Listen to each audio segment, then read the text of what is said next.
Welcome to This Explainer. Today, we're diving into a genuinely fascinating piece of history. Think about this. How does a universally adored, unforgettable artist end up trapped by his own massive success? And then, how does he get targeted and literally exiled by the very government of the country that made him a superstar in the first place? We are looking at the intense, incredibly complex conflict between Charlie Chaplin and the FBI. So, how exactly does a beloved comedian become an enemy of the state? Well, to really get it, we need to drop right into the middle of the action. Picture this. It's September 17, 1952. We've got a 63-year-old Charlie Chaplin. He's just boarded this majestic ocean liner, the Queen Elizabeth, heading from America over to Britain. He's going to premiere a new film, take a much-needed vacation. He's chilling in his cabin, listening to the radio, and then, boom, a news bulletin drops. His U.S. re-entry visa has just been revoked. Just like that, the most famous man in Hollywood is locked out of the country he'd called home for 40 years. Crazy, right? Let's figure out how we got here. Which brings us to part one, trapped by early success. You see, the root of his exile actually starts way earlier. And ironically enough, it begins with his massive early fame. You probably know Chaplin wasn't born into Hollywood royalty. He had a really brutal, impoverished childhood in London. Workhouses, watching his mother struggle with her mental health, the whole nine yards. So when he got to America and created The Little Tramp, you know, that lovable, poor underdog with the cane and the bowler hat, he was deeply tapping into his own painful past. That character made him a global sensation almost overnight. But that same fame quickly turned into a gilded cage. The anthropologist David Graeber perfectly captured this exact dilemma. He said, when you do something successful, the world insists you never do anything else. And man, did that apply to Chaplin. He desperately wanted his art to grow. He wanted to mature as a thinker and a filmmaker. For the public, they relentlessly demanded that familiar slapstick character. They basically wanted the tramp on a loop forever. So this massive gap opens up between what the audience wanted, the lovably silent tramp with a cane, and what Chaplin actually started delivering. We're talking aging comedians, serial killers, vocal political critiques. People just wanted lighthearted physical comedy. So imagine the absolute shock when, in his 1947 film Monsieur Verdoux, Chaplin plays a cynical serial killer who marries rich older women just to murder them for their money. The friction between his artistic evolution and what his audience demanded was reaching a boiling point. And he channeled all of that frustration right back into his art. Take Limelight, released in 1952. It's a film reflecting an aging comedian's fading ability to make people laugh. A guy who eventually just falls into absolute despair. I mean, it closely mirrored Chaplin's own dark fears of becoming totally irrelevant. He was getting older, his interests were shifting, but the world was basically flat out refusing to let his persona evolve past that young, energetic tramp. Part 2, evolving beyond the tramp. Chaplin just wasn't content being an assembly line commodity, churning out repetitive laughs for the studios. He had built this massive global platform, and as the world changed around him, especially with the Great Depression and the terrifying rise of global conflicts, he started using his art to reflect his deeply held social beliefs. It's actually wild to map out how his vision evolved over time. In 1914, you have the birth of the tramp.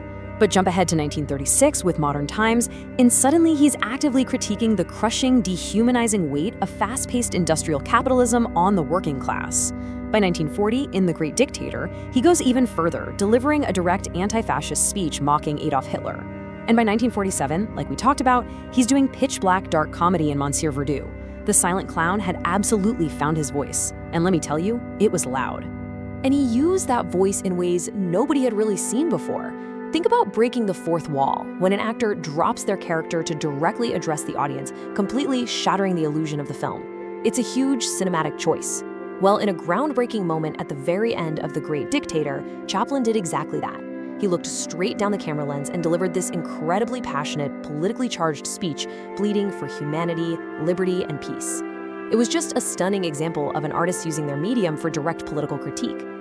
Which leads us directly into part 3, the FBI's war on Chaplin. Because here's the thing, these loud political statements, particularly his critiques of capitalism and his clear sympathies for the working poor, they caught the attention of the US government, specifically J. Edgar Hoover, the head of the FBI. Hoover was already super concerned about Hollywood's influence on the American public, and he started viewing Chaplin's massive popularity and his newly evolving political themes as a literal threat to American ideals. 1,900 pages. That staggering number is the actual page count of Charlie Chaplin's FBI file. Just to put that into perspective, that is an epic-length dossier. It really highlights the sheer scale of the government's paranoia at the time and the intense, almost obsessive surveillance they had over his daily activities, his scripts, and basically anyone he hung out with. There was just this massive, fundamental disconnect between the artist and the authorities. To Chaplin, someone who grew up in brutal poverty, he was simply championing the poor and critiquing the harsh reality of modern factory life. But to the FBI, their interpretation was completely different. Every sympathetic portrayal of a struggling worker was immediately decoded as communist sympathizing, and his critiques of factories were labeled straight-up anti-American propaganda. Now, the FBI lacked any concrete proof that Chaplin was actually a spy, so what did they do? They systematically weaponized his highly controversial personal life to destroy his public image. First, they exploited a paternity suit filed against him by a woman named Joan Barry. Second, even when blood tests conclusively proved Chaplin was not the father, they basically ignored that and kept going. Third, they constantly fed negative narratives to a willing press, painting him as this immoral foreigner. This whole orchestrated smear campaign totally alienated the American public, which, step 4, perfectly paved the way for revoking his visa in 1952. And that brings us to part 4, a bittersweet final act. Exiled. Totally unable to return to the US, Chaplin moved his family to this quiet estate overlooking Lake Geneva in Switzerland. Look, he had money, he had his family, but he was also facing the ultimate nightmare for any performer, the suffocating, terrifying fear of being completely forgotten by the very world that used to adore him. But even in exile, the guy just refused to stop working. He kept pouring his creative energy into new stuff. He continued making films like A King in New York in 1957, which directly criticized American politics and the paranoia of that whole era. He also authored a massive 500-plus page autobiography documenting his wild ride from the London slums to global stardom. And through all of this, the surveillance didn't actually stop.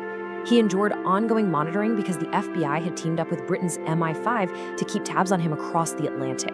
But, time changes everything. Fast forward 20 years to 1972, the political climate had shifted, and Hollywood decided they wanted to make amends.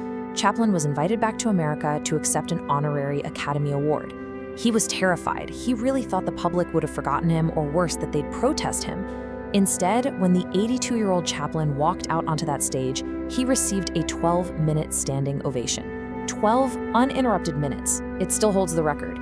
It was this tearful, incredibly triumphant return from the very industry and the very country that had shunned him decades earlier. Which brings me to a final question I want to leave you guys with today. What is the true price an artist pays for refusing to stop evolving? Chaplin's story is this incredibly moving finale that really makes us wonder if the price of artistic evolution is always destined to be a bitter battle between a creator's vision and the world's expectations. He literally lost his home because he refused to just remain the little tramp. But in doing so, he left behind a cinematic legacy of profound depth and absolute courage. Thanks so much for joining me for this explainer. Keep questioning, keep learning, and I'll catch you next time.